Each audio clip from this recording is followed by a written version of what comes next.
Bonsoir, bonsoir à tous. Je vous souhaite la bienvenue pour ce nouvel épisode de Bric-à-brac d'idées et j'espère que vous avez passé une excellente semaine. Pour ceux qui ne me connaissent pas, je suis Frédéric Ranganayagi, le coach professionnel. Ce soir, avant de commencer les bric-à-brac d'idées, j'aimerais débuter par faire un tour d'actualité et vous annoncer les prochains numéros au fil de l'idée. Pour ce faire, nous allons changer de scène et nous allons passer à celle-ci. Alors, hier, c'était avec Guillaume Dufresne sur le sujet de son remède face à l'impuissance, face à la violence faite aux femmes et aux enfants. Et le prochain, ce sera avec Mélanie Ainarou-Caveri, avec pour invité Zoélie Macaudière. Ça sera ce lundi, le 23 février à 18 h sur un thème précis, un thème qui pousse à aller vers la cohésion, vers la coopération, heu, qui est fédéré grâce au chant choral. Si votre agenda le permet et que le sujet vous intéresse, alors nous vous donnons rendez-vous ce lundi à 18 h. Ensuite, la prochaine date, ce sera avec, Laetitia.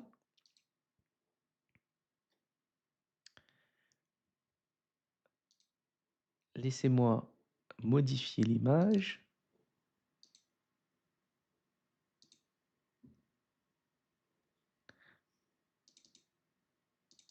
Voilà.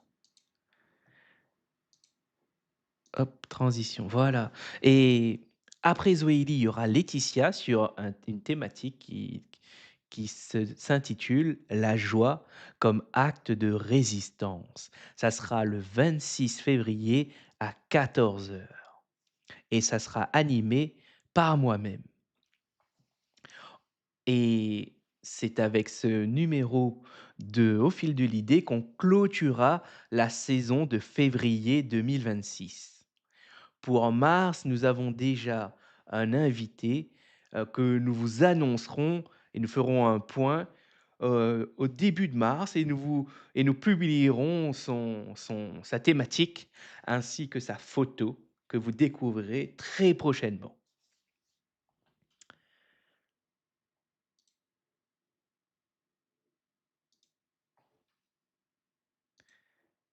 Alors, tout d'abord, j'aimerais, exprimer toute ma joie, toute ma mon bonheur de pouvoir faire ces épisodes d'Au fil de l'idée. Oui, mais également bric-à-brac d'idées. Pourquoi? Parce que c'est un moment privilégié pour moi de pouvoir exprimer des idées qui me sont chères, heu, qui me permettent aussi également d'influencer les autres, dans le sens où je montre qu'un coach professionnel, ça réfléchit, ça ne sait pas tout, ça apprend et ça fait des associations. Et finalement, j'aimerais relancer cette notion qui est: on ne peut pas tout savoir et que c'est ensemble que nous pouvons créer des objets complexes. Et par objet, j'entends, ça peut être une voiture, ça peut être une batterie, ça peut être de la technologie, une œuvre d'art, une maison. Chacun possède des idées et là, ces idées peuvent être de la connaissance et bout à bout, ensemble, en nous unissant, nous pouvons construire des choses plus complexes que si nous étions un seul. Et là, ça rejoint une idée qu'on peut retrouver en entreprise quand on souhaite monter une équipe plutôt, qui est l'importance de la différence, l'importance de l'altérité. Nous avons en parlé Au fil de l'idée avec Cindy, de cette différence, en quoi elle était importante, en quoi elle était intéressante et il y a plusieurs arguments, il y a plusieurs notions à soulever et il y en a 2 que j'aimerais, parler ce soir. C'est tout d'abord, si nous mettons ensemble des personnes qui pensent comme nous et qui sont plutôt d'accord avec ce que nous pensons déjà, alors, pour résoudre une problématique, nous pouvons tourner en rond parce qu'il n'y aura rien de nouveau. Il n'y aura rien qui va être mis dans la boucle de réflexion qui va amener un changement ou qui va faire dérailler notre pensée qui tourne d'une certaine façon, qui donne certaines habitudes. Or, si vous intégrez un petit grain de sable, et là, quand je dis un petit grain de sable, c'est-à-dire une personne qui pense pas comme nous et qui apporte des idées qui nous résistent, qui nous confrontent, qui nous frustrent, alors nous sommes bien obligés de réfléchir et de faire autrement.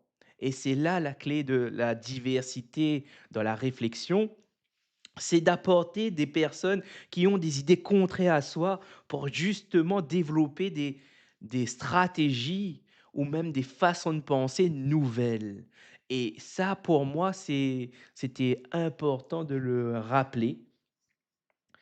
D'ailleurs, quand on parle de différence, on peut aussi amener cette émotion de frustration. On peut se poser la question, comment on régule la frustration dans une équipe? Là, il y a beaucoup de stratégies à mettre en œuvre, même à penser et ce que je dois dire, c'est sur l'équipe et que pour moi, je considère qu'une équipe, c'est ça a un début, ça a une fin et ça a un cycle de vie. Et on ne peut pas attendre une maturité d'une équipe immédiatement, à moins que l'équipe est composée de personnes matures, de personnes qui sont dotées de compétences relationnelles, d'expérience sur la communication, sur qu'est-ce qu'un conflit, comment on fait pour travailler ensemble. À moins que vous avez vraiment une équipe formée qui est déjà compétente, alors ça sera beaucoup plus facile d'attendre et d'augmenter vos attentes envers cette équipe. Mais sinon, on part du point de principe que ce sont des personnes qui possèdent des talents, qui possèdent des compétences clés, techniques ou commerciaux ou autres, et qui s'unissent pour aller vers une direction commune, soit vendre un projet, soit réussir un projet. Et là, moi, je vais parler par exemple, d'une équipe de développeurs. C'est un milieu que j'ai côtoyé, dont j'ai été, heu, j'ai eu une affinité en tant que développeur moi-même et en tant que consultant et je dois dire que c'est important, en tout cas quand nous sommes dans une équipe, d'avoir des idées qui ont été évoquées, qui ont été claires et qui ont été construites ou co-construites avec l'ensemble des membres. Pourquoi? Heu, Pourquoi c'est important? Parce que si nous n'avons pas la parole, si vous ne donnez pas la parole à chacun de s'exprimer et qu'il n'y a pas le cadre pour, alors ça va être extrêmement difficile de faire en sorte que chacun maximise son potentiel et contribue à hauteur de ses compétences. Par exemple, si le cadre ne permet pas à ce qu'une personne de l'équipe puisse partager ses idées en ayant la certitude, la confiance qu'il ne va pas être attaqué, qu'il ne va pas être critiqué, alors ça va être extrêmement difficile de lui faire parler. Et pour ça, généralement dans une équipe, on doit avoir un leader, un chef, un manager. Quelqu'un sur qui on peut compter, quelqu'un sur qui on sait que ses compétences vont permettre de sécuriser, de poser un cadre qui permet l'expression. Et là, j'aimerais rebondir sur une idée qui me vient. Il est extrêmement facile de dire à un bavard d'arrêter de parler, de moins parler. En revanche, Faire parler quelqu'un qui n'a pas envie, là, c'est autre chose. Là, ça demande d'autres compétences. Ce n'est pas quelque chose d'impossible, mais c'est quelque chose qui se travaille, qui est et là, on revient sur une variable. Quand je dis ça, je me rends compte qu'il y a une variable qui est importante dans tout contexte, dans tout projet. C'est la variable du temps. Une équipe pour devenir mature, pour qu'elle puisse apprendre à travailler ensemble, pour qu'elle puisse apprendre les forces et faiblesses de chacun, pour qu'elle puisse apprendre les arriver à comprendre et apprendre les attentes, les besoins qu'on a, pourquoi on a formé cette équipe, c'est un apprentissage. Et si on parle d'apprentissage, on parle de pédagogie. Si on parle de pédagogie, alors on peut se questionner. Qu'est-ce que le manager met en place pour faciliter cet apprentissage? Que ce soit des attentes, que ce soit de la manière de travailler ensemble, la manière de monter en compétence en tant qu'équipe et pas en tant qu'individu. Et là, ça relève énormément de questions. Là, je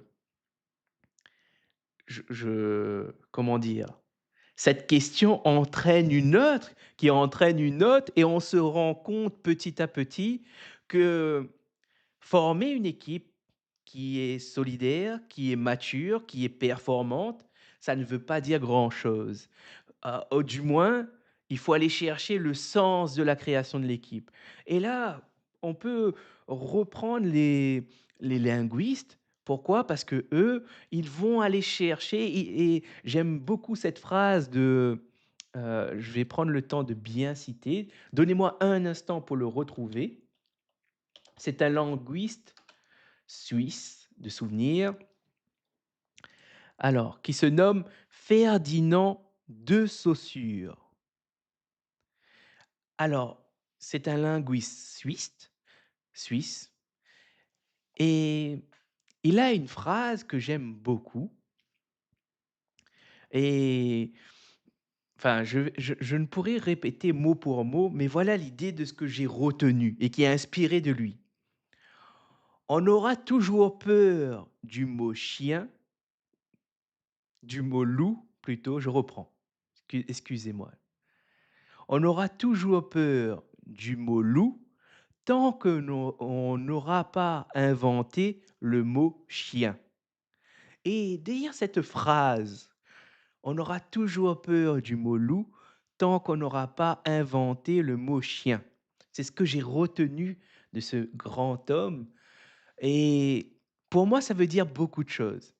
Tout d'abord, ça signifie que derrière un mot, ce qui est important, c'est le sens qu'on y met. C'est le premier point. Pour moi, il est essentiel. C'est-à-dire que derrière des slogans, par exemple, si on reprend les slogans et on reparle de George Orwell avec soit 1984 ou soit La ferme des animaux, eh bien là, on se rend compte et d'ailleurs, bah, là, je parle de George Orwell et ça me rappelle que la novlangue a été inventée par cet homme. Et il y a quelqu'un sur YouTube que vous pouvez retrouver qui met en pratique, qui montre qu'est-ce que c'est que la novlangue en temps réel. Il s'appelle Franck Lepage. Je vais vérifier pour que vous le retrouvez. Et je pense que c'est bien cela de mémoire. Oui, il s'appelle Franck Lepage. Je vais épeler son nom. Lepage. Franck, Franck. Lepage. Et lui, il a des vidéos sur YouTube que vous pouvez retrouver où il utilise la novlangue en tant que politique, dans la politique. Et là, il choisit des mots au hasard. Et à partir d'un mot, il arrive à construire un discours dont le discours est intelligible, dont chaque mot vous comprenez, vous connaissez le mot. Mais mis bout à bout, si vous allez chercher qu'est-ce qu'il veut dire, si vous posez la question, mais qu'est-ce qu'il m'a dit concrètement? C'est quoi l'idée principale de ce qu'il a dit? Vous vous rendez compte qu'il a la capacité de pouvoir générer des mots, tel un chat GPT, tel, un modèle LLM qui arrive à construire plein de mots par statistique, mais que derrière, il parle beaucoup, mais il dit peu et même je dirais, où il dit rien. Et ça, c'est la force de ce type de langage qu'on apprend, qu'on s'exerce, qu'on s'entraîne. Et si vous lisez La ferme des animaux, je le redis, si vous lisez La ferme des animaux de George Orwell, vous allez reconnaître des personnages politiques dans les personnages de ce livre. Et là, ce qui est frappant et qui me frappe, c'est qu'aujourd'hui, vous pouvez tout, même en 2026, vous avez encore des personnages qui ont été inventés dans le temps de George Orwell par son génie, toujours d'actualité, toujours présent, toujours dans l'espace public. Celui qui parle beaucoup, celui qui crée des slogans. Et vous avez des personnes qui suivent et qui répètent ces slogans sans se poser la question du sens derrière. Et oui, on pourra le répéter et encore le répéter, mais derrière un slogan, ce qui est important, c'est pas les mots, c'est le sens qui est attribué, c'est le sens qu'on y met. Et là, on peut se poser la question, est-ce que vous vous posez cette question finalement quand on vous dit: «Travaillez plus pour gagner plus»? Est-ce que vous questionnez derrière le sens? Ou est-ce que vous n'avez même pas la force d'aller poser ces questions? Et là, c'est intéressant, par exemple, il y a quelque chose qui me vient. Si vous écoutez, hem, là, le premier nom qui me vient, c'est Gérard Bronner, qui est un sociologue, qui a donné des conférences sur l'esprit critique et il disait ou du moins, peut-être pas lui, mais de ce que je sais, de ce que je crois savoir, c'est que parfois, il est plus difficile de rejeter une idée, même si elle paraît vraie, même si elle est fausse, pardon, que d'accepter une idée fausse. Qu'est-ce que je veux dire par là? Pour éclaircir ce que je veux dire, c'est que vous connaissez le terme bourrage de crâne ou bien même, le lavage de cerveau qui a été utilisé notamment par, s en temps de guerre pour inciter et changer la population et changer ce que pense et ce que croit la population. Bourrage de crâne, dans les manuels d'histoire au collège, on le voit par des affiches, par, et on décrit, c'est quelque chose qui est décrit, qui est documenté, qui sont même aujourd'hui utilisés par le biais de la publicité. Pour moi, c'est un bourrage de crâne. Heu Pourquoi? Parce que on nous bombarde d'une information, on nous bombarde d'une idée, mais rejeter une idée demande de l'énergie, demande de faire un effort. Et imaginez que vous êtes tout le temps bombardé par une idée. Est-ce que tout le temps vous avez l'énergie et la force de rejeter des idées? Ben, parfois non. Sur la longue, non. Et d'ailleurs, l'esprit humain est tellement complexe qu'on peut se faire avoir sur le long terme. D'où cette nécessité, cette importance de pouvoir se ressourcer auprès d'idées qui soignent, d'idées qui clarifient, des idées qui font le ménage dans votre esprit. Et là, il n'y a pas 50 000 solutions. C'est à chacun de se poser la question, quels sont les ouvrages, les livres ou les personnes, les ressources que j'ai à ma disposition qui me permettent de me ressourcer quand ça ne va plus, quand ça ne va pas, ou bien quand je suis fatigué et que j'ai besoin de me ressourcer. Bien sûr, quand je parle de ça, heu, évidemment, là, je parle d'une partie. Pour se ressourcer, il y a plusieurs façons. On peut faire du sport, on peut faire une balade, on peut regarder la télé, on peut faire une déconnexion. Il y a énormément de moyens qui existent. Là, moi, où je précise, c'est vraiment de se questionner sur sa santé, son esprit, sa capacité cognitive à traiter l'information, à pouvoir rejeter ce qui n'est pas intéressant pour soi, qui n'apporte aucun bénéfice ou qui pousse à faire des actes ou d'avoir des comportements d'achat compulsifs ou même qui nous implantent des idées, qui nous stimulent. Et la publicité, pour moi, elle est ça, c'est-à-dire que elle vous fait, le problème, c'est pas la publicité, mais c'est ce qu'elle fait et qui le fait.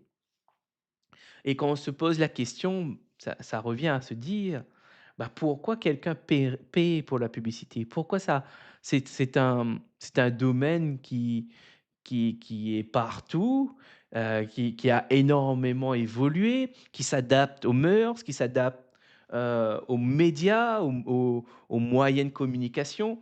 Avant, il y avait la pub à la télé, maintenant il y a la pub sur internet et même, ça se développe sur les portables, ça se développe dans les villes.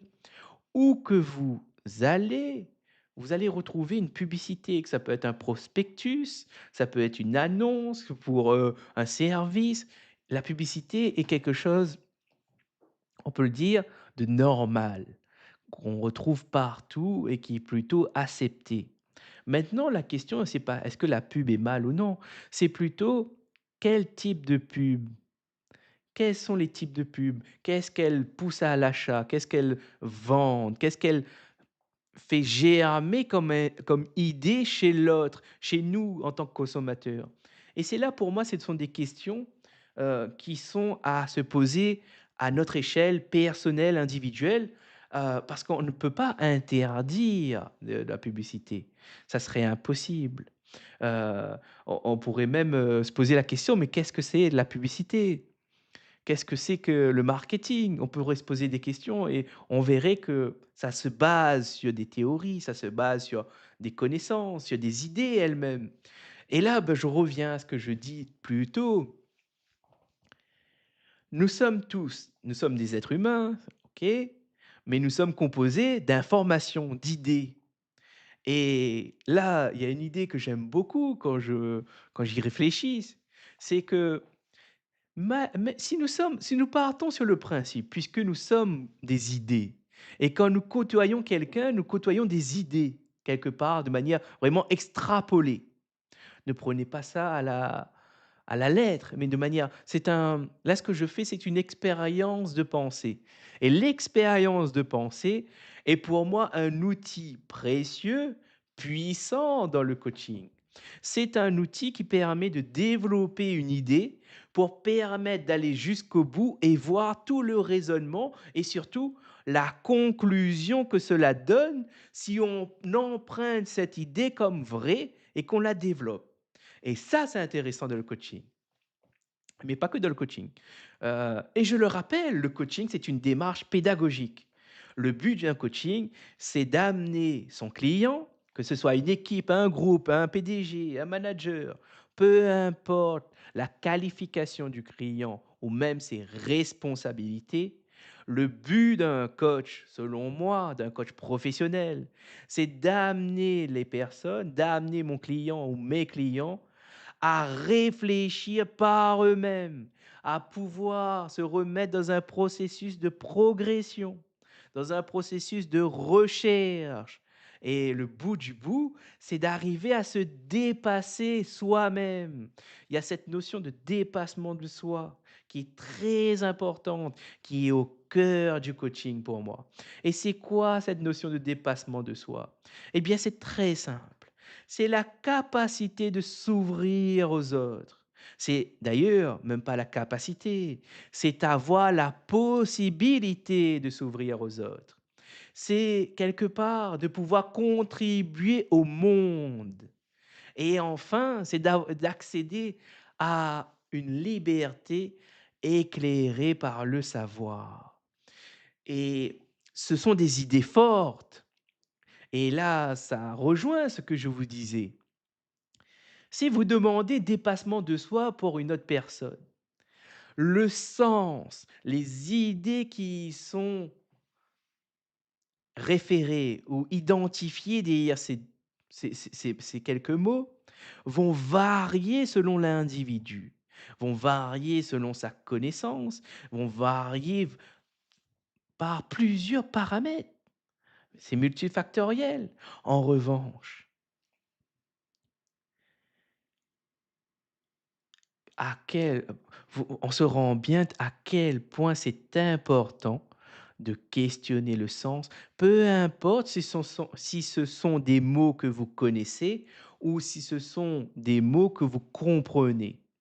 L'important, c'est ne pas savoir si vous comprenez les mots qui y sont formulés. L'important, c'est de connaître quel est le sens derrière ces mots que vous comprenez, que l'autre a utilisés. Quel est le sens que l'autre a utilisé et quelle est son intention en utilisant ces mots. Et bien sûr, n'enfermez pas l'autre dans les mots formulés. Et là, je reviens sur une autre grande idée qui est intéressante. Est-ce que quand vous communiquez avec quelqu'un, et que quelqu'un pose une question, posez-vous est-ce que vous donnez la réponse à ce qui a été formulé ou est-ce que vous donnez une réponse à ce qui est demandé réellement derrière cette formulation?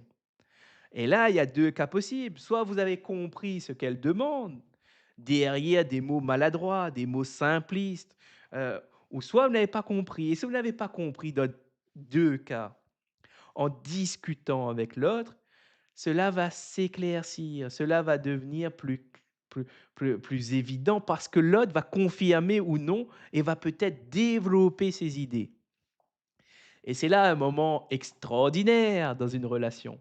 Parce que parfois, quand on a fait nos calculs, qu'on a fait nos préjugés, par rapport à nos perceptions, on a identifié des sujets potentiels.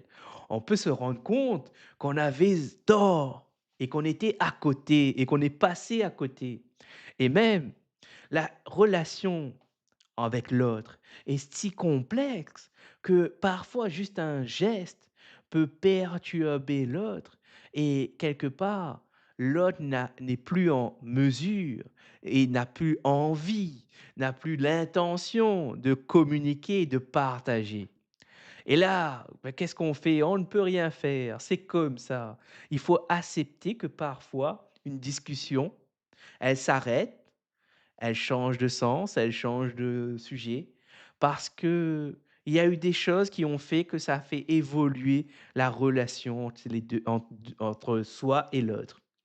Et là, je parle de l'autre, mais ça peut être vrai aussi, ça peut être appliqué aussi à soi. Parfois, l'autre fait un geste, un regard, un silence, des yeux qui roulent et nous une interprétation est faite et là, tout d'un coup, bam, on n'a plus envie de discuter. On n'a plus cet élan d'aller vers l'autre, cet élan de s'ouvrir, de partager, de curiosité et ça, c'est tout à fait normal et quand c'est comme ça, ne perdez pas votre, temps. Arrêtez la communication, revenez à notre moment et c'est tout à fait OK. Et même si quelqu'un vous dit non, c'est que quelque part, posez-vous la question de votre choix de liberté, de votre droit de décider d'arrêter, de de dire oui à un report d'une conversation, de dire oui à se préserver, se reposer, se ressourcer et vous n'êtes pas obligé, parfois, si vous n'arrivez pas à dire non, eh ben, demandez-vous, vous n'êtes pas obligé de dire non. Et oui, peut-être vous ne le savez pas, vous n'êtes pas obligé de dire non. Vous n'êtes pas obligé de si quelqu'un pose une question ou pose une demande que vous ne voulez pas faire, vous n'êtes pas obligé d'utiliser le mot non. Vous avez des alternatives. Par exemple, quelqu'un: «Peux-tu faire cela pour moi?» Au lieu de dire non, je ne veux pas, je ne souhaite pas, vous pouvez dire: «Eh bien ici, j'ai besoin de faire ça. Eh bien, désolé, je pourrai pas. Eh bien, vous savez, là, j'ai donné une façon de faire. Mais il en existe des milliers, il en existe énormément de façons de construire un refus, au lieu de dire juste non, vous pouvez le formuler d'une toute autre manière et pour pouvoir vraiment répondre, la question que vous pouvez vraiment sur place vous poser la question, c'est déjà là, par exemple, si je devais réfléchir, je me dirais que si quelqu'un me demande de faire quelque chose, je me pose la question déjà dans quel contexte? Est-ce que c'est par écrit? Est-ce que c'est en temps réel? Ça change énormément de choses. Et imaginons, on va prendre le cas que nous sommes en temps réel. Une personne vient et vous demande de faire quelque chose. Et là, je vais prendre le cas le plus intéressant qui est: «Je n'ai pas envie, je souhaite refuser». Et bien là, à moi s'offre une multitude de possibilités. J'ai le droit de refuser. Déjà, est-ce que vous savez quels sont vos droits? Ça, c'est vraiment la priorité. Avant de répondre, c'est d'avoir conscience est-ce qu'on a le droit de dire non? Est-ce qu'on a le droit de choisir? Ça, c'est la priorité. Quels sont mes droits? Et d'autres questions qui peuvent ensuite être posées. Bien sûr, je rappelle que ce n'est pas une seule question qui permet de prendre un choix. C'est un ensemble de questions. Et on n'est pas obligé de toutes les poser. Parce que par expérience, à force de vécu, tout de suite, vous allez savoir, vous allez de plus en plus être à l'aise et connaître ce que vous avez envie de faire, ce que vous n'avez pas envie de faire, ce qui est de votre droit, de ce qui n'est pas de votre droit.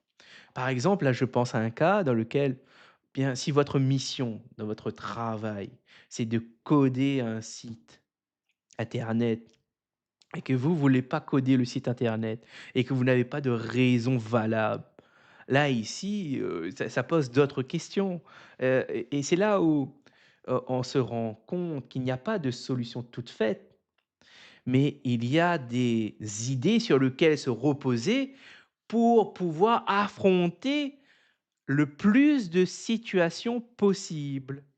Et là, j'en ai évoqué une, la question du droit. Ai-je le droit de refuser? Ai-je le droit de dire non? Ça, c'est un 1er élément. Deuxième élément, c'est: est-ce que j'ai envie de le faire? C'est une question tout à fait légitime. Est-ce que j'ai envie de le faire? Et une question pour complémenter la question «ai-je envie?» c'est: quel est l'intérêt de le faire pour moi? Ça, c'est très, très, très important, de questionner l'intérêt pour soi. Bien sûr que si vous questionnez l'intérêt pour soi, peut-être vous aurez envie de questionner également l'intérêt pour l'autre. Et ce sont tous ces questions, une fois répondues de manière extrêmement rapide, à force d'habitude, à force de s'entraîner à les noter, à y répondre, eh bien, vous allez vous apercevoir quelque part, ce qui est intéressant, c'est que vous allez de plus en plus pour créer de nouvelles questions. Vous allez peut-être partir des questions que j'ai évoquées, mais vous, avec l'expérience et par expérience, par connaissance, par apprentissage, vous allez petit à petit développer vos propres questions à vous. Et là, on reprend le processus d'apprentissage qui est valable en tout temps et en tout lieu, dans n'importe quel domaine.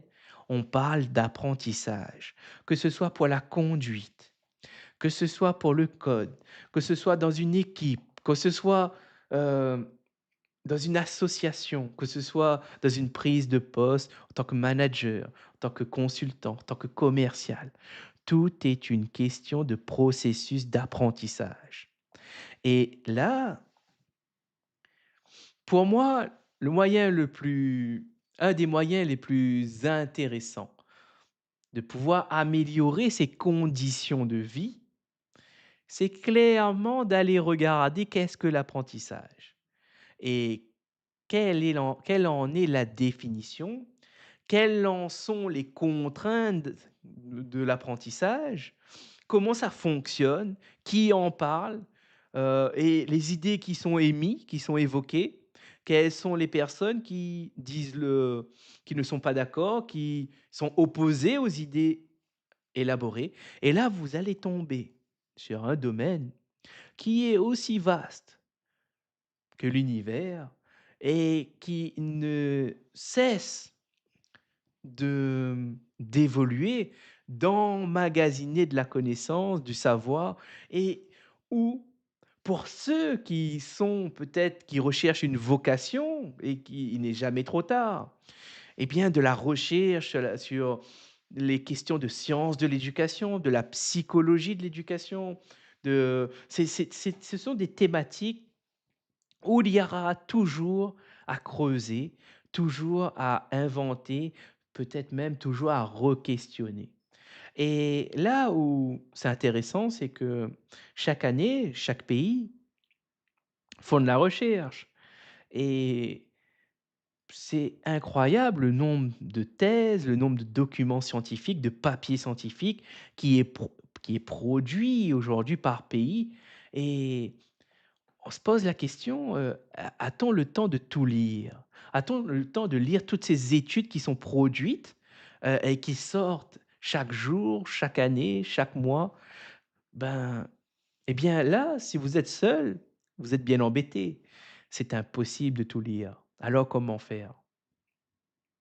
Ben pour moi, il y a une réponse, c'est eh bien là, étant plusieurs, on n'a pas d'autre choix que de faire confiance à d'autres. Parce que si, heu et d'avoir des outils pour vérifier, valider les informations des autres. Et là, ça pose toute une question, c'est, ben, comment je m'y prends pour, quelle est ma méthodologie pour valider une information? Comment je peux, savoir si je peux faire confiance ou pas à l'autre, aux idées de l'autre? Est-ce que toutes les idées se valent? Bien sûr que non. Est-ce que les idées, ont de la dignité? Bien sûr que non. Est-ce que toutes les idées peuvent être critiquées? Bien sûr que oui. Heu et c'est là, il y a quelque chose que j'aimerais là, ça j'aime beaucoup cette idée-là pour quand je parle de ça, parce que je suis émerveillé par cela, notamment par Alain Bentolila, C.H. Boima, Philippe Mérieux.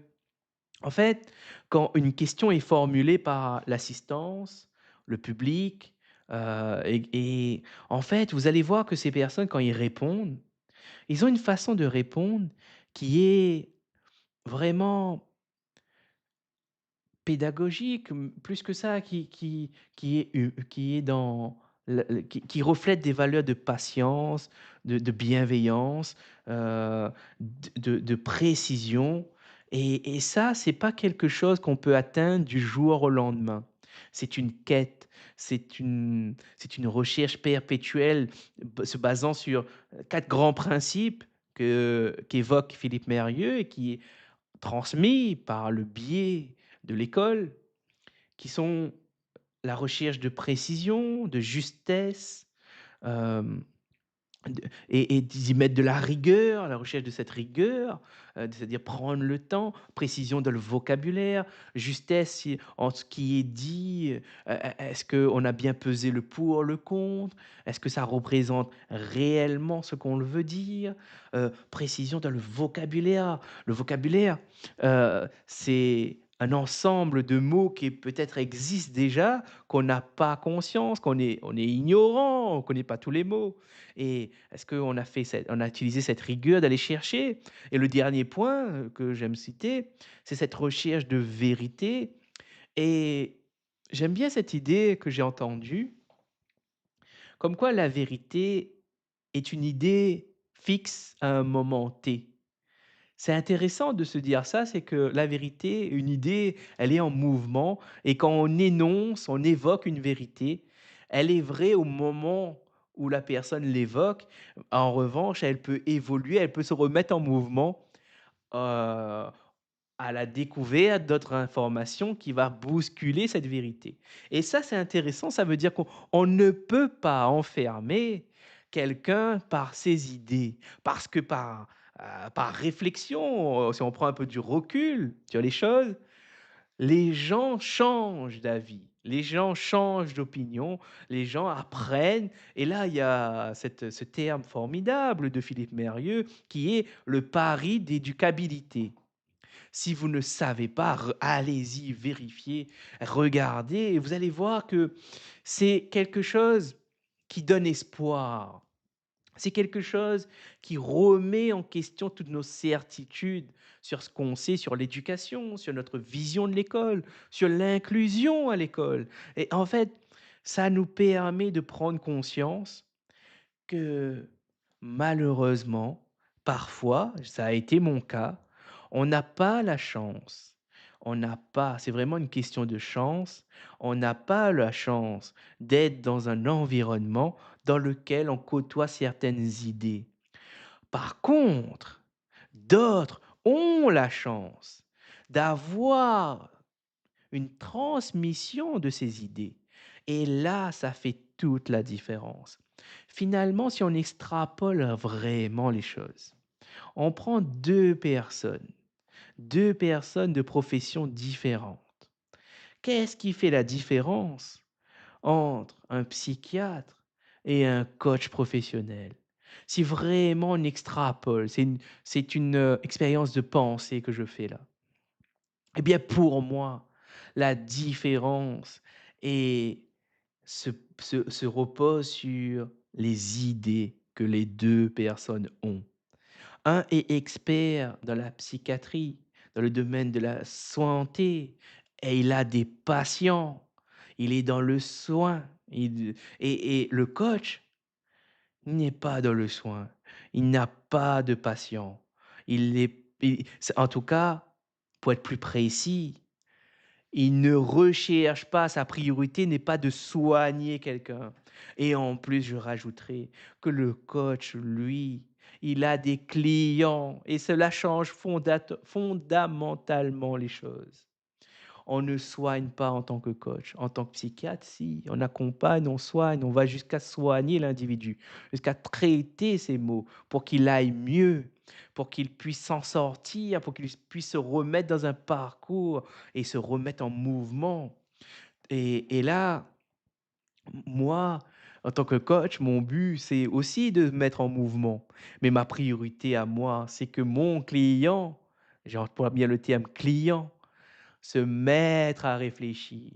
Et c'est là où c'est intéressant, où on se rend bien compte qu'il y a des niveaux où le coach ne peut pas aller. Pourquoi? Parce qu'il manque d'idées sur lesquelles se reposer. Il n'a pas été formé. Il n'a pas suivi un certain cursus qui lui permet de gérer certaines situations. Par exemple, en coaching, si quelqu'un fait une dissociation, c'est-à-dire que quand vous commencez à le questionner et que là, vous voyez la personne, elle a un trou noir, il y a rien qui vient et c'est le blackout. Et là, vous voyez que la personne est mal à l'aise, elle a peut-être des émotions fortes qui viennent et il y a une coupure entre elle et ses émotions, son corps. Et là, ben, qu'est-ce que vous voulez qu'un coach vienne faire si il n'a pas d'outils, s'il n'a pas été formé, si lui-même n'est pas docteur, psychologue ou psychiatre? Il n'a aucun moyen avec les outils qu'il a de pouvoir intervenir parce que le risque, il est grand. Le risque qu'on fait courir à soi en tant que professionnel et le risque qu'on fait courir à notre client parce que ce n'est pas un patient. On n'est pas là pour traiter ce genre de cas et même nous sommes pas équipés. Je ne vois, en ayant fait une école de formation de coaching, je me vois mal quels outils, quel bagage aurais-je pour pouvoir accompagner ce type de cas. En revanche, si la personne consulte un spécialiste à côté, là oui, parce que ce blocage, cette dissociation, cette coupure entre le corps, heu, cette cette, heu, ces critères qui apparaissent lors de la séance et qui bloquent toute réflexion et qui apportent de la frustration, que ce soit pour le coach, mais également pour le client, il ne comprend pas ce qui se passe. Le client ne comprend pas ce qui se joue et cette incertitude, cette déconnexion à soi, à ses pensées, à ses émotions, ce trou noir qui peut apparaître, c'est extrêmement frustrant et là et c'est d'où l'importance d'avoir, d'autres professionnels qui puisse intervenir dans ces cas-là, dans ces moments-là. Je parle de ce cas-là, mais il peut y avoir d'autres cas où la personne est épuisée. Enfin, il y a plusieurs. En tout cas, s'il y avait quelqu'un avec un cas, un contexte, on peut en parler et même, j'aimerais beaucoup peut-être un jour faire venir des coachs de différentes écoles pour qu'on en discute et même des psychiatres ou des psychologues spécialisés pour ouvrir le débat, et se poser la question jusqu'où le coach va, quelle est la différence, comment on définit, qu'est-ce que le coaching, quelle est la définition, quelles sont les définitions que les autres, sur lesquelles ils s'appuient et voir les limites, voir les raisonnements qu'il y a derrière. Pour moi, c'est comme ça qu'on peut faire évoluer les choses et en apportant de la pré de la dé de des mots, des concepts, des idées et tout ça, pourquoi je parle de tout ça? C'est pour vous dire que c'est ensemble qu'on peut réellement faire améliorer la condition de vie pour certains types de cas, dans certaines situations précises. Parce qu'une personne n'est pas suffisante, parce qu'elle n'a pas assez un ensemble d'idées, un ensemble de quand je parle d'idées, c'est de connaissances, mais d'idées sur laquelle se baser pour pouvoir, créer un environnement, un cadre dans lequel la personne pourra se sentir en sécurité, pourra avancer et où on pourra découper son parcours d'apprentissage, sa réhabilitation dans peut-être dans une vie active, dans une vie sociale, heu et ça se fait petit à petit, mais pour ce faire et pour le construire, parfois un coach n'est pas suffisant. Il faut un psychologue à côté, un médecin, parce qu'il y a énormément de dimensions sur laquelle il faut être vigilant, sur laquelle il y a des niveaux de risques et ces risques, être seul à les endosser n'est pas à mon sens, n'est pas éthique. Cela montrait des failles dans la vision du coaching, dans la vision de l'accompagnement et même ça serait pour moi, ça serait un point de vigilance à avoir et n'hésitez pas si vous voyez cela à dénoncer et oui, dénoncez-les.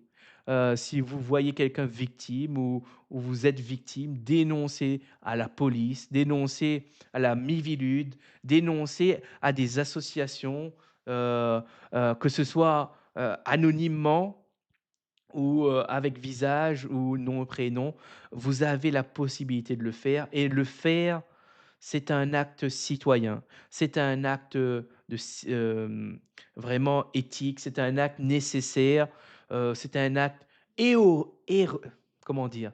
Héorique, héo héro héroïque. Et oui, parce que mine de rien, ouvrir la parole, s'exprimer, c'est quelque part, heu, prendre du pouvoir, exercer son pouvoir en tant qu'individu.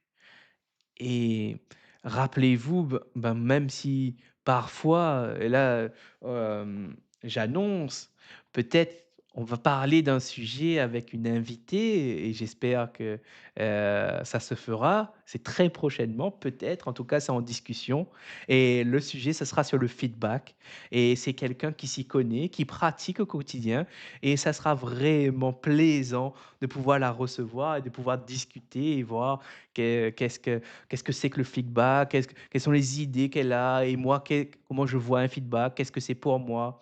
Quand je parle de feedback, on peut mettre le mot aussi rétroaction, derrière en français ou, heu, il y a énormément de choses à dire et j'ai hâte que ça se fait et ça se fera sûrement dans un numéro de bric-à-brac d'idées. Alors pour ne pas rater ça, ça sera peut-être la première invitée de ce bric-à-brac d'idées. Eh bien, abonnez-vous pour ne pas manquer, activez la cloche, faites le nécessaire pour que vous soyez prévenus quand ça se fera. Et j'annonce, petit à petit, il y aura des invités de plus en plus parce que j'invite et j'ai envie de dialoguer, de discuter, d'ouvrir cela. Je vais petit à petit également peut-être inviter d'autres spécialistes pour me confronter à eux, pour définir, pour apporter un peu de clarté, apporter un peu de précision sur mon métier, à la fois de coach professionnel et les limites, les recommandations à faire. Petit à petit, dans les bric-à-brac, hem, je vais faire évoluer le concept pour qu'il soit de plus en plus intéressant à écouter et qu'on en ressort avec des choses dans lequel qui amènent des transformations. En parlant de cela, il y a quelque chose que j'aimerais analyser ce soir avec vous et profiter, j'ai envie, pour terminer là-dessus.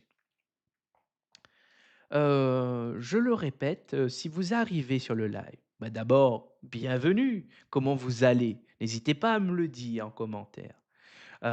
Deuxièmement, si vous souhaitez rejoindre en direct le live et interagir, que ce soit pour dire bonsoir, dire bonjour, ou même pour poser une question, partager une expérience ou réagir à ce que je dis, vous êtes le bienvenu. Prenez la parole, vous avez un lien en commentaire, vous cliquez, vous tapez 1, 2, 3, 4, vous entrez votre nom ou votre prénom ou votre pseudo, et quand vous arrivez, vous dites bonsoir Frédéric.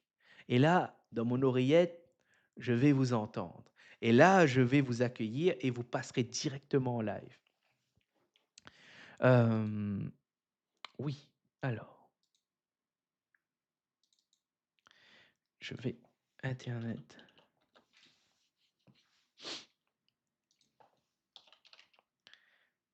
Oh.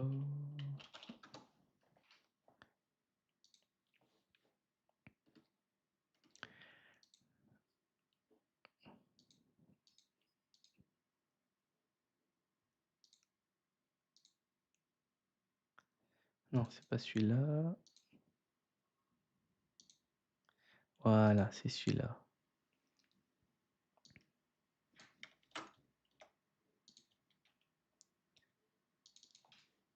Voilà, c'est celui-là. Tac. Ok.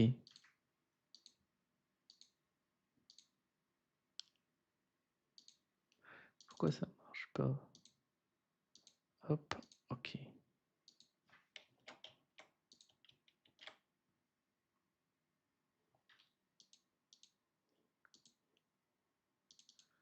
Page. Ok, voilà.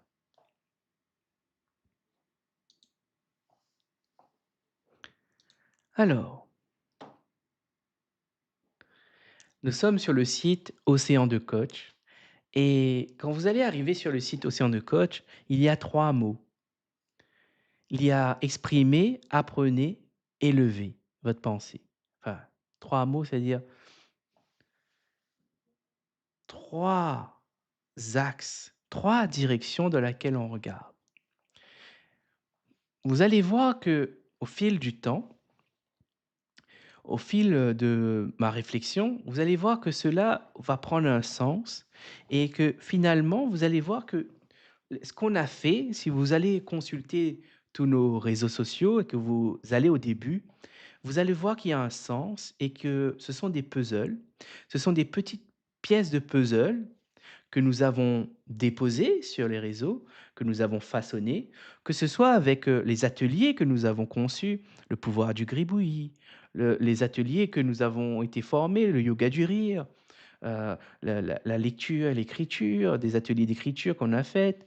Euh, Tout cela, ce sont des briques qu'on a construites petit à petit, dans lesquelles on s'est forgé, dans lesquelles on s'est nous-mêmes construit et on a apporté cela à des gens et vous allez voir en photo, en image, alors si on peut regarder, dans l'actualité, vous allez voir que nous avons fait des mini-projets, plein de projets. Je regarde si ça marche. Oui, ça marche bien énormément de projets dans lesquels on a communiqué, on a fait des guides, on a créé des ateliers sur mesure, qu'on a proposé, on a vendu, on a essayé en tout cas de vendre. Et cela correspond exactement à ce processus d'apprentissage. C'est-à-dire, il faut commencer à faire et petit à petit, en faisant, on commence à maîtriser. Et à force de maîtriser, on passe à des étapes supérieures. Et aujourd'hui, nous sommes à l'étape où, nous sommes en train de construire un service, une prestation de service, heu, qui est autour du podcast et du coaching. Heu, Là-dessus, je voulais dire quelques mots. C'est-à-dire qu'aujourd'hui, Cette vision que nous avons, est-ce que ça marche toujours? Ouais, OK.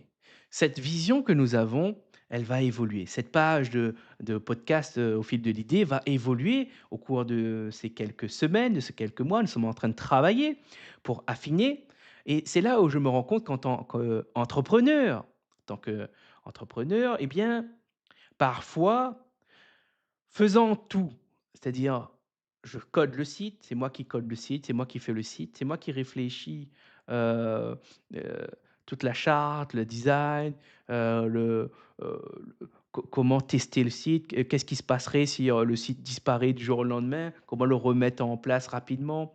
Tout cela, c'est à ma charge et en tant qu'entrepreneur, je n'ai pas que ça à gérer. Il y a à gérer les factures, les devis, le tunnel de vente. Il y a énormément de sujets sur lesquels je travaille et sur lesquels j'avance à mon rythme, petit à petit et je construis. Et ce qui est important, c'est de dire que là, cette page que je vous montre, les éléments qui y sont affichés, c'est une c'est une photographie à un instant T de mes réflexions, de nos réflexions avec Mélanie, sur ce que c'est. En tout cas, les tarifs ne bougeront pas pour le moment, mais à partir de mars, ça va tout changer. Après mars, il y aura du nouveau, il y aura des nouveaux offres, il y aura des nouveaux tarifs. C'est-à-dire que là, les personnes qui souscrivent, qui s'inscrivent à un épisode d'Au fil de l'idée, qui candidatent et qui, pour eux, les conditions sont acceptables, eh bien, vous bénéficiez d'un service de qualité. Aujourd'hui, parce qu'on a besoin de faire évoluer les choses et les choses évoluent parce que ça prend du temps. Eh bien, aujourd'hui, la communication, la présentation d'Au fil de l'idée sur notre site internet est axée, à mon sens, après analyse, sur la partie communication, la partie visibilité. Mais cela va changer parce que au fil de l'idée, finalement, c'est quoi? C'est une étape dans un parcours de transformation que nous allons proposer. Ça sera une étape à franchir pour nos clients dans un parcours de transformation.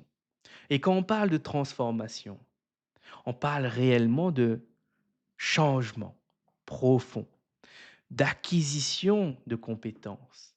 On parle de d'outils qu'on va donner. On va transmettre des idées. On va transmettre des personnes à qui se ressourcer, que ce soit dans des ouvrages, que ce soit dans des vidéos, que ce soit dans des lectures qu'on proposera.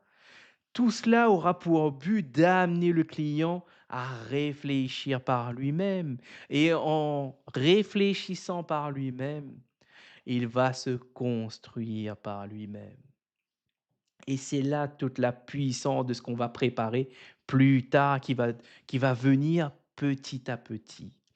Je vous le je vous informe que à partir de, on va dire du mois de mars ou peut-être même avant, ça va dépendre de mon avancement et de nos avancements avec Mélanie, mais très prochainement, on va annoncer l'ouverture de notre cabinet virtuel. C'est-à-dire que nous allons pouvoir recevoir nos clients dans un espace dans lequel nous pourrons les accompagner en toute confiance. Peut-être que cela ne conviendra pas à tous et qu'ils préféreront la présence physique. Si vous êtes dans la région lyonnaise, ça peut se faire.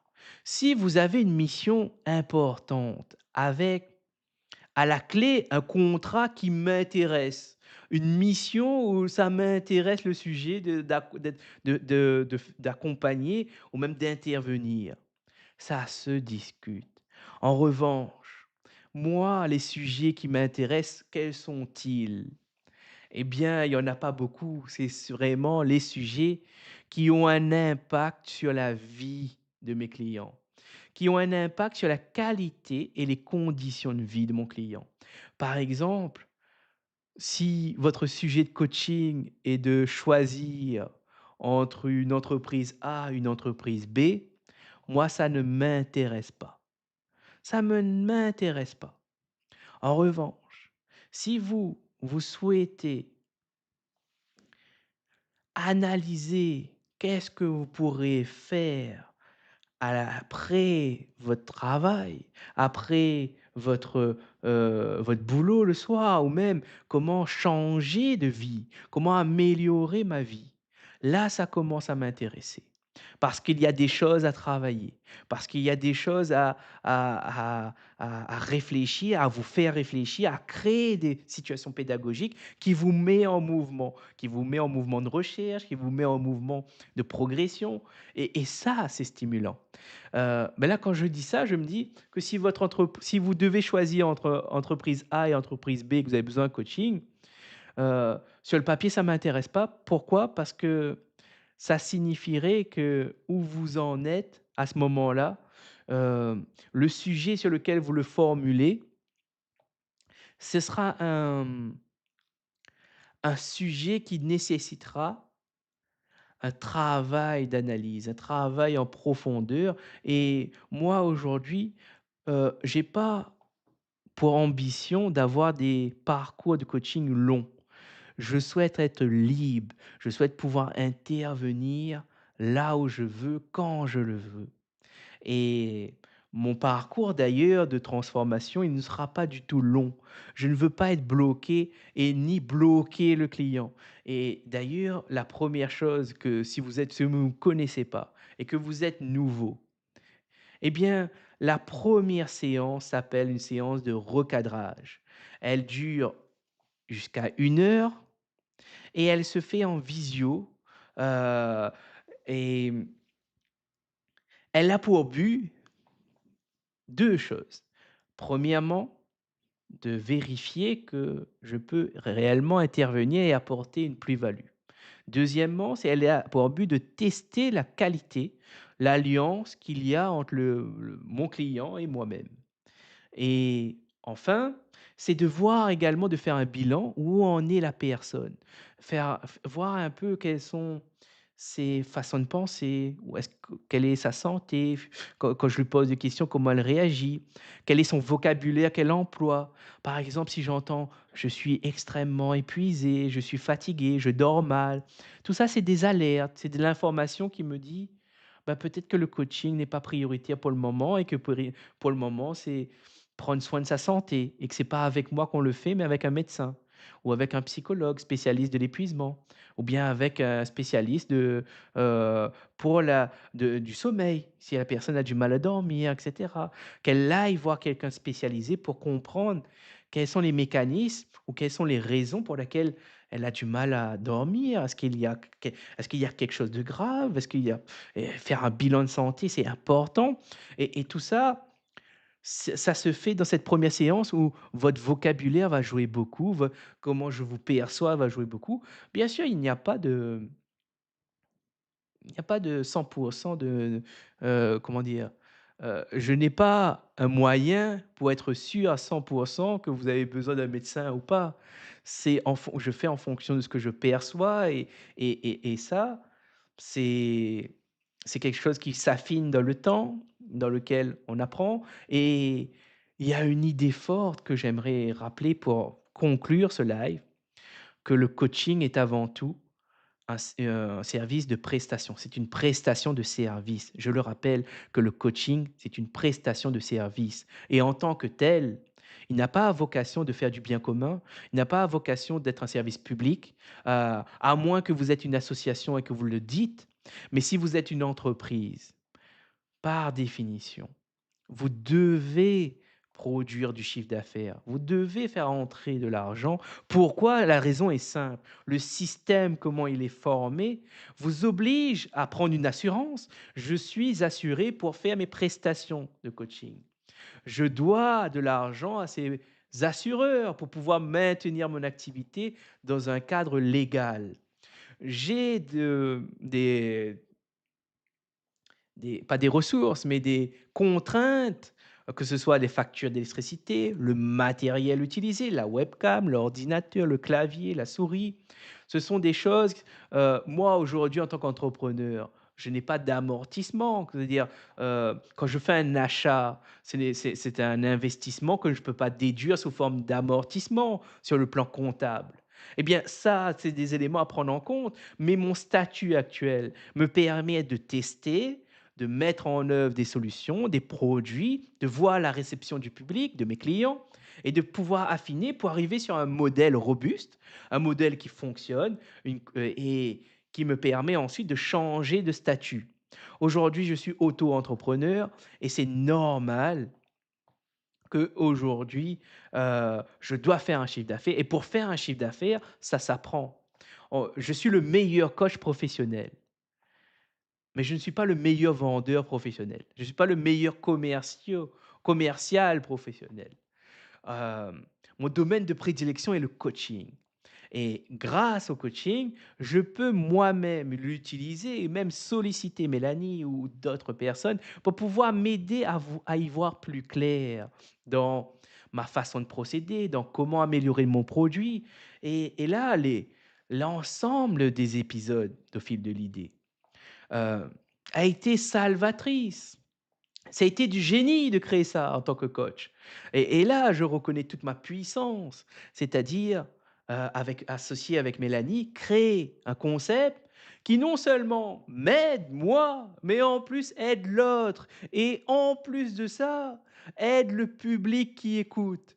Comment? Pourquoi? On prendra le temps de l'expliquer petit à petit dans un nouvel épisode. Petit à petit, je donnerai en fait, pour ceux qui écoutent ces épisodes de bric-à-brac d'idées, vous avez des fragments de connaissances que je parsème, qui sortent comme ça heu, de manière spontanée et si vous m'écoutez longtemps, plusieurs fois, vous allez voir non seulement qu'il y a des idées qui reviennent, mais également qu'il y a des idées qui sont géniales, qui sont transformatrices, qui apportent du mouvement, qui rajoutent du mouvement dans votre vie et qui vous libèrent et vous unit aux autres. Et ça, c'est beau. Et ça demande une certaine compétence, une certaine patience pour pouvoir les capter, pour pouvoir comprendre ce que je raconte, parce que dans la façon dont je le fais de manière spontanée,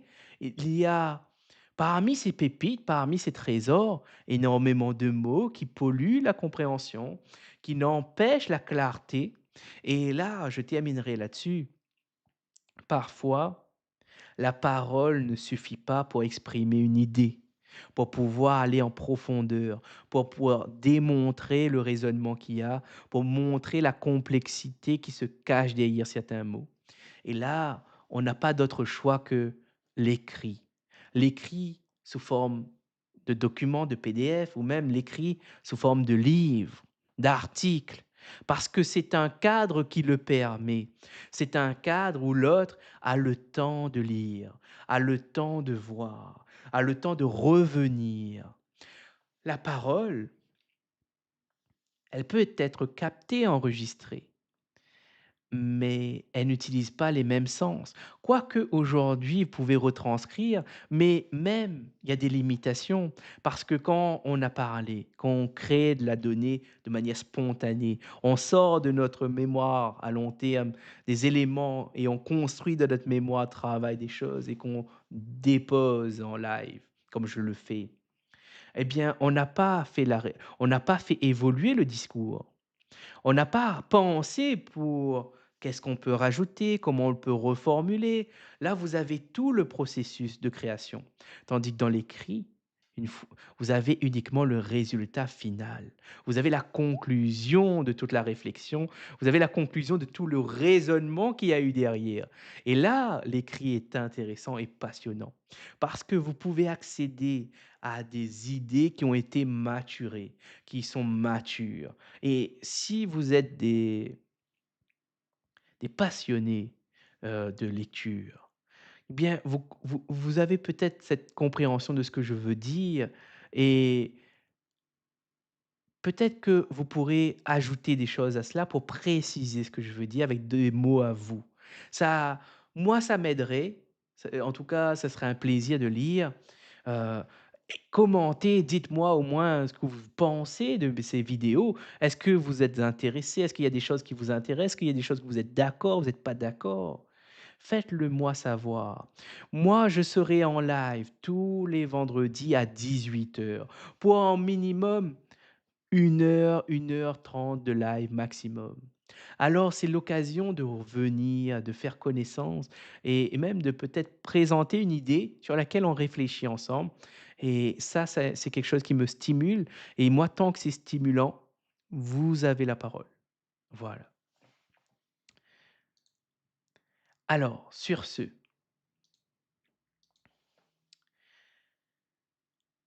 mesdames et messieurs, je vous remercie d'avoir passé sur ce live, d'avoir fait un bref coucou. Et je vous dis à bientôt, à vendredi prochain et je vous souhaite une excellente soirée et un excellent week-end. Je viens de me rappeler, demain à 15 heures, vous aurez le rendez-vous bric-à-brac d'idées avec Mélanie Ainaru Kaveri à 15 heures demain sur nos réseaux en live. Si le sujet vous intéresse, si votre agenda le permet, alors nous vous donnons rendez-vous demain à 15 heures. Le live touche à sa fin. Je vous remercie de votre écoute et vous souhaite une excellente soirée. Vous étiez en compagnie de Frédéric Ranganayagi, le meilleur coach professionnel.